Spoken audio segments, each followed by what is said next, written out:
I was walking toward my family as they gathered on the lawn for our annual reunion photo when my cousin Sabrina stepped directly in front of me. She had her arms crossed and her sunglasses pushed up like she was the director of the entire event. She looked me straight in the face and said, "We voted you out of the family photo. You can stand aside." Her voice was sharp enough that everyone around us heard. A few relatives shifted awkwardly, and others stared down at their shoes. My mother looked away. My father pretended to fix a tablecloth. No one said a single word in my defense. I froze for a moment, trying to understand what she meant. "You voted me out?" I asked quietly. Sabrina smirked like she expected me to accept it. "It's not personal. You just don't fit the image we want. Go wait over there." My chest tightened, and heat rushed to my face. The family photo was a tradition going back decades. I had been in it every year of my life. Now they were treating me like I didn't belong, like I was something they could remove and still call the picture complete.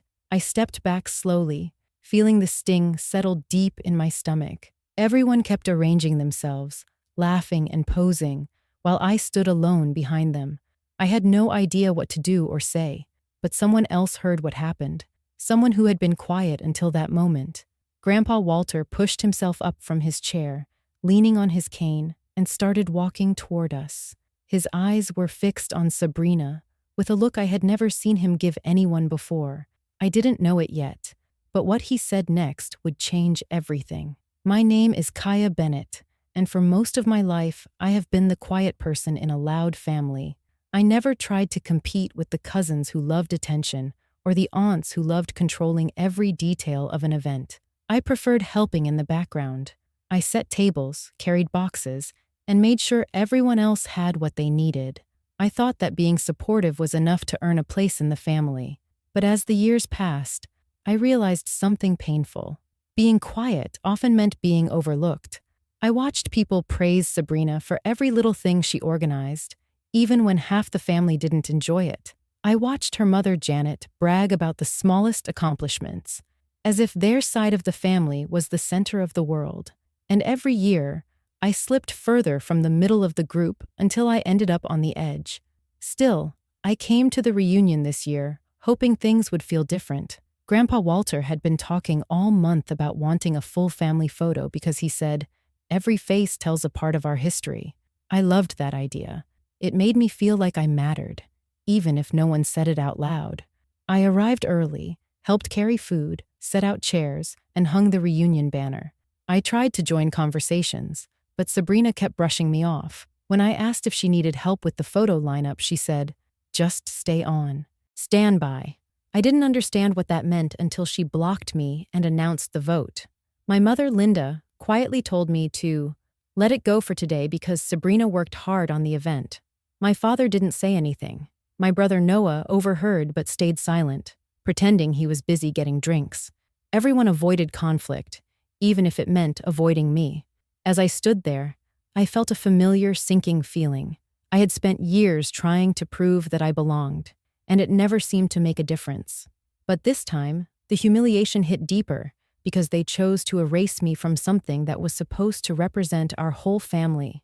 I was ready to walk away from the group and hide behind the tables until the photo was done. I didn't want anyone to see how hurt I was.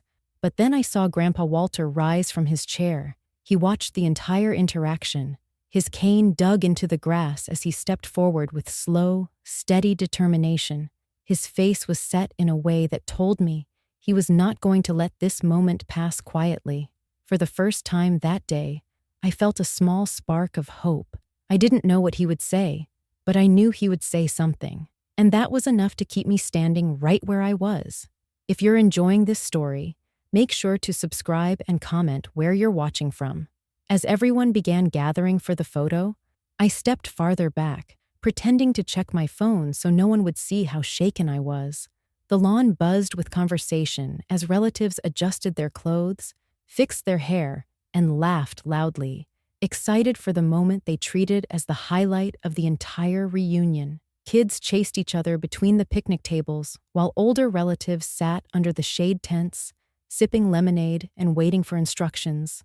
Meanwhile, I felt like a shadow drifting around the edges of my own family. Sabrina moved through the crowd like a wedding planner who believed she was creating something iconic. She straightened people's shoulders, told couples to switch spots, and even lifted her chin at the photographer as if she were his boss. Every time someone asked what was happening, she repeated the same line in a proud tone. "We voted on the lineup this year.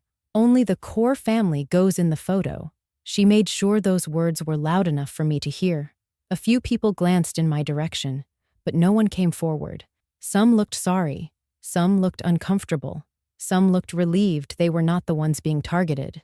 My mother whispered to my father, "Let's not ruin the day with drama," and he nodded without looking up. Their avoidance felt like another rejection, quiet but sharp. I took a slow breath and tried to steady myself. The family photo had never been about perfection.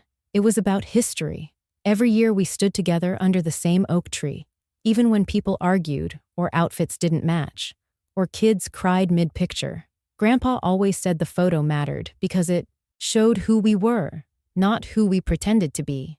But Sabrina had turned it into a performance, and today she decided I didn't fit her script.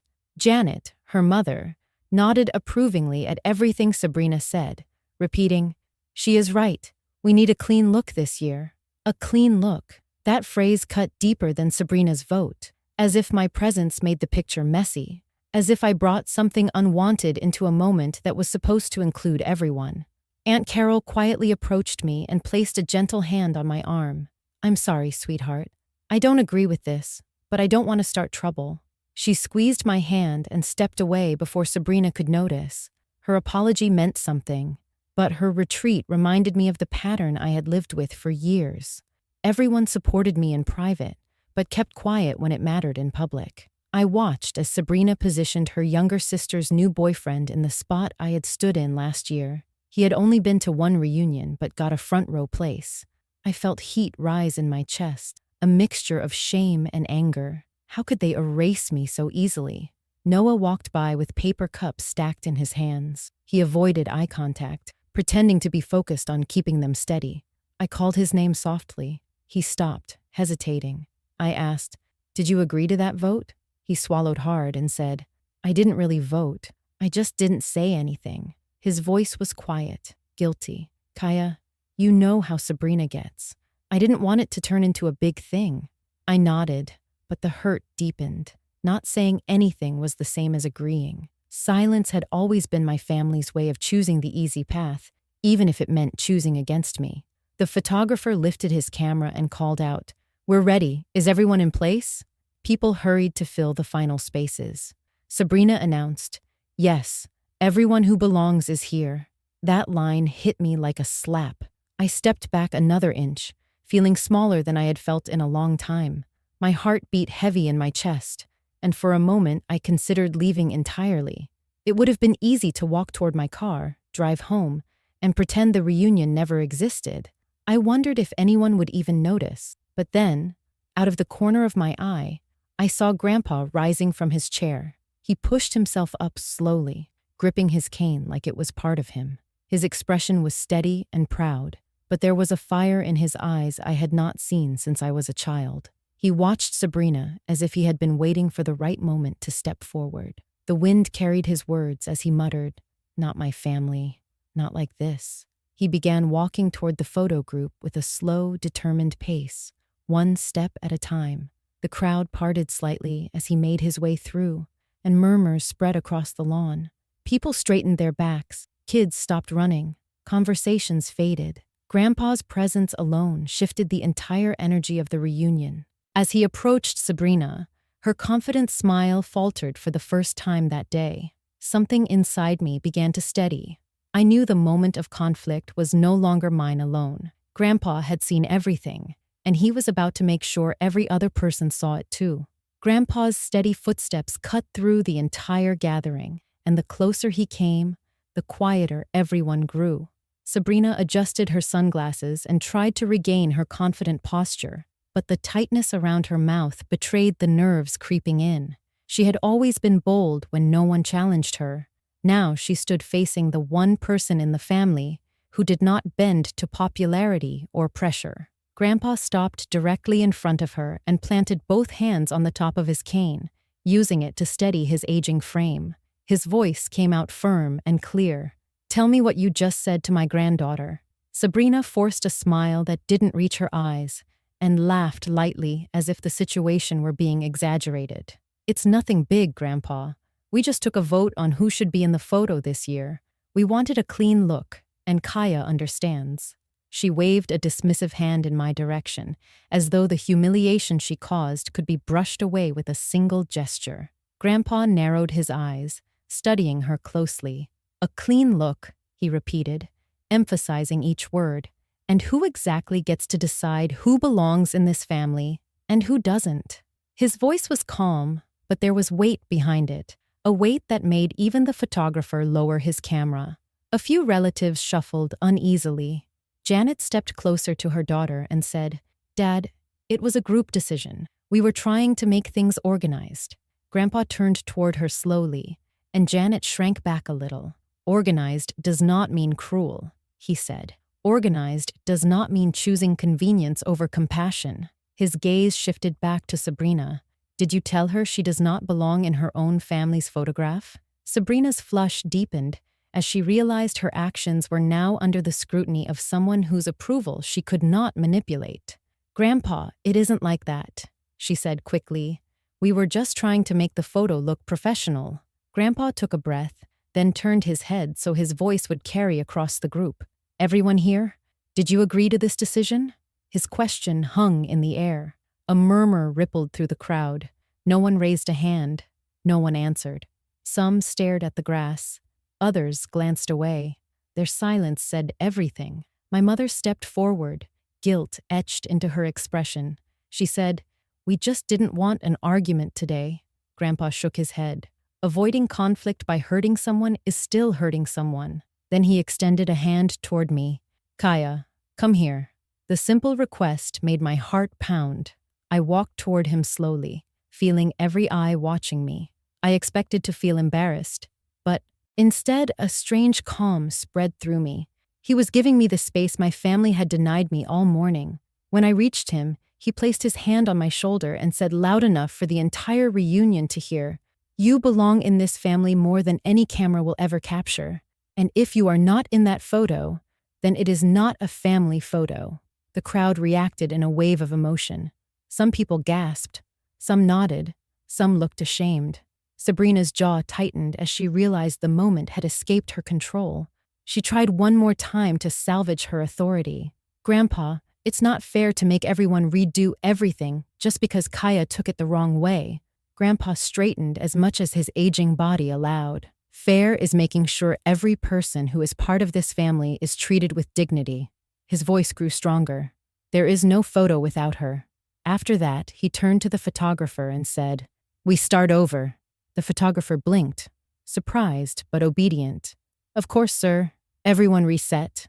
Sabrina exhaled in frustration, but stepped back as the entire lineup rearranged.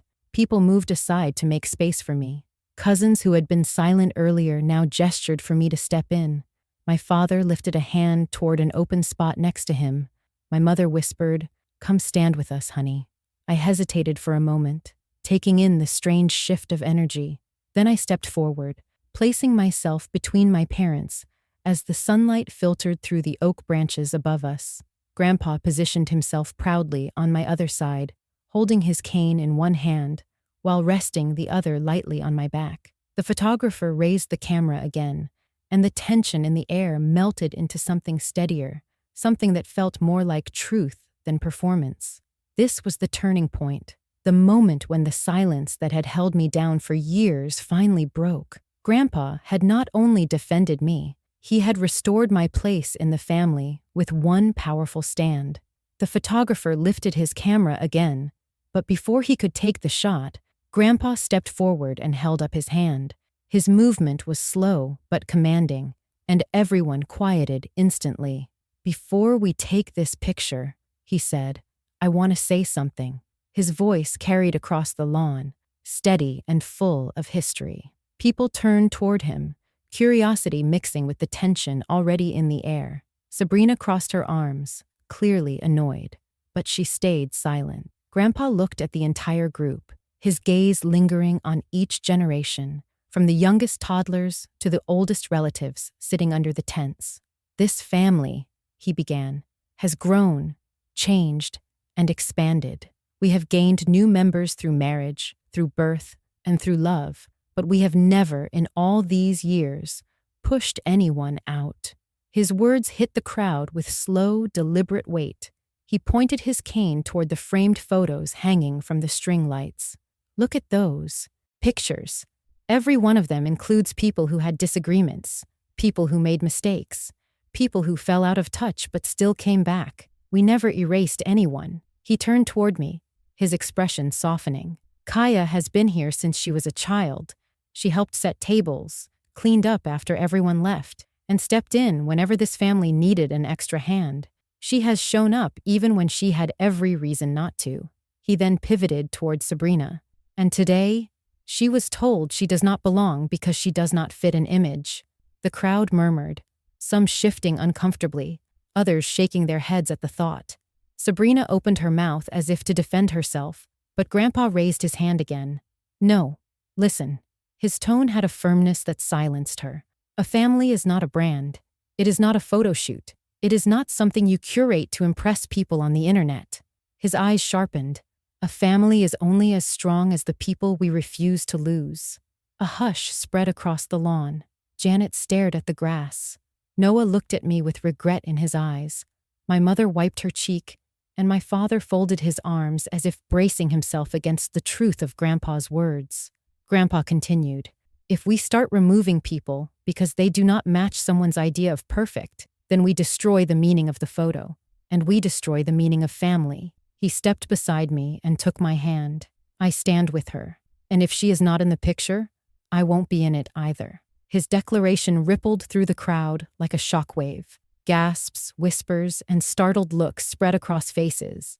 For decades, Grandpa had been the heart of the reunion. He was the one who planned the first ever photo under the oak tree. Without him, the tradition meant nothing. The photographer lowered his camera, unsure how to continue. Sabrina's confidence crumbled, her posture falling from rigid superiority to defensive discomfort. She tried again to regain control. "You are blowing this out of proportion, Grandpa.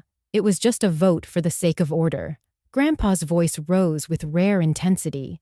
"A vote that targeted one person is not order. It is exclusion." He stepped closer to Sabrina, not in anger, but in truth. "You let pride speak for you today. Not respect. Not family." Sabrina looked away, cheeks burning with embarrassment. Then something unexpected happened. The younger cousins, usually rowdy and distracted, began moving toward me. One by one, they stepped into place around the adults. A few aunts followed, then uncles. Even timid relatives who normally avoided conflict shifted toward our side. It was as if Grandpa's words broke a spell, and people remembered who they wanted to be. The photographer cleared his throat. "Should we take the photo now?" Grandpa nodded. "Yes, and make sure she is centered." He guided me gently into a spot beside him, right in the heart of the group. I felt a wave of emotion build in my chest, stronger than shame, stronger than anger. It was recognition, something I had not felt from my family in years. As I stood among them, I noticed Sabrina step hesitantly into the back row. Her confidence was drained, her expression conflicted. She was no longer leading the group. She was part of it, just like everyone else.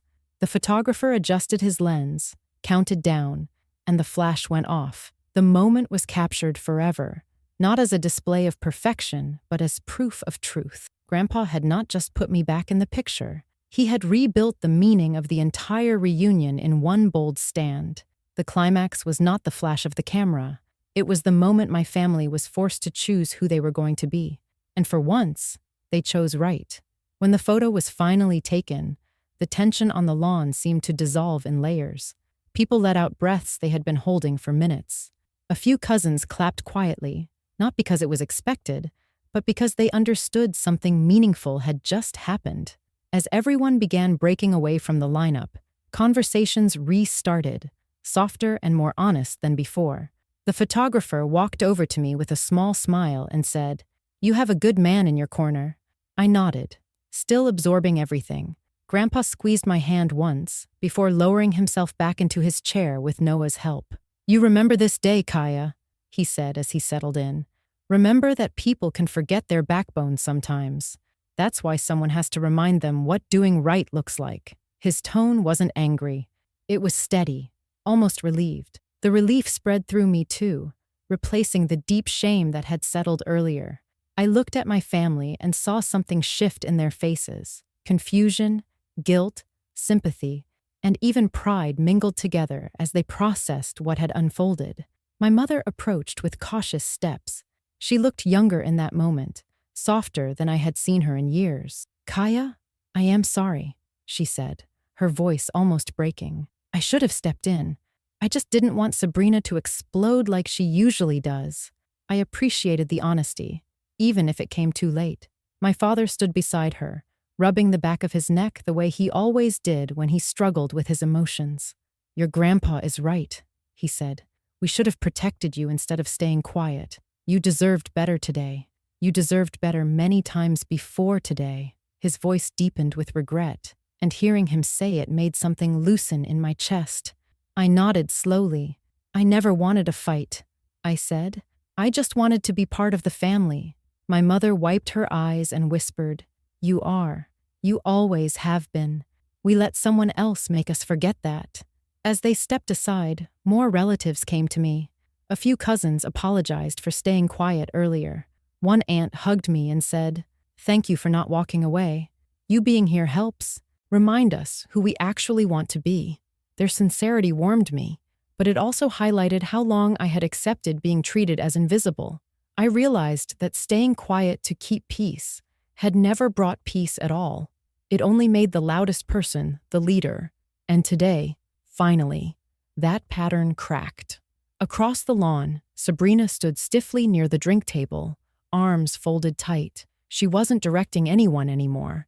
Janet hovered beside her, whispering sharp comments about Grandpa's reaction, but no one joined them. Their corner felt isolated in a way it had never felt before. I walked toward Grandpa, choosing not to confront Sabrina. She had already felt the consequences of her own behavior, not through anger or revenge, but through the truth spoken by the person everyone respected most. Grandpa saw me approaching and motioned for me to sit beside him. "You held yourself with grace today," he said. "You did not yell. You did not fight small people in small ways. You let the truth show itself." I sat with him in the shade, watching cousins play cornhole and listening to the murmur of voices softened by reflection. The reunion looked the same, but the atmosphere felt different, lighter, wiser, more honest. After a few minutes, Noah walked over and sat beside me. He looked embarrassed. "I shouldn't have stayed quiet earlier," he said. "I owe you better than that." I appreciated the sincerity. "Thank you for saying it," I replied. "We've all stayed quiet for too long." He nodded and said, "That won't happen again." And for the first time in years, I believed him. As the day went on, Grandpa insisted on taking a smaller photo with just me and him. He said, "One day, when you doubt your place again, look at this picture and remember that I see you."